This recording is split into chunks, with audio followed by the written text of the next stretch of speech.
In this video, learn how to send silent and disappearing messages to your contacts over Instagram. Let's begin. Whether the recipient's phone is on DND, Do Not Disturb, or not, silent messages won't produce a notification on their phone. Here's how to do it. Open Instagram on your device and go to the Direct Messages or DM tab. Open a conversation where you want to send a silent message.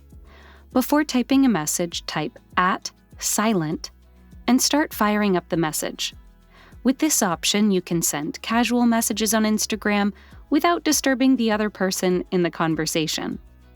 Like Secret Chat and Telegram, you can send disappearing messages on Instagram.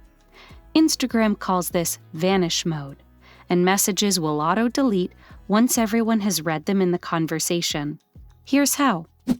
Open Instagram and select a conversation where you want to send disappearing messages. To enable vanish mode, swipe up from the bottom.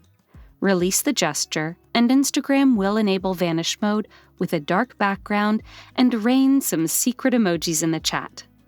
The other person will notice a dotted circle in Instagram DMs, indicating a disappearing message. As soon as the recipient opens and reads the message, it disappears from both sides. This trick is useful for sharing sensitive media or OTPs, one-time passwords, over Instagram. Like and share the video if this helped you. For more tech tips and tricks, subscribe to Guiding Tech and discover one of these videos, handpicked just for you.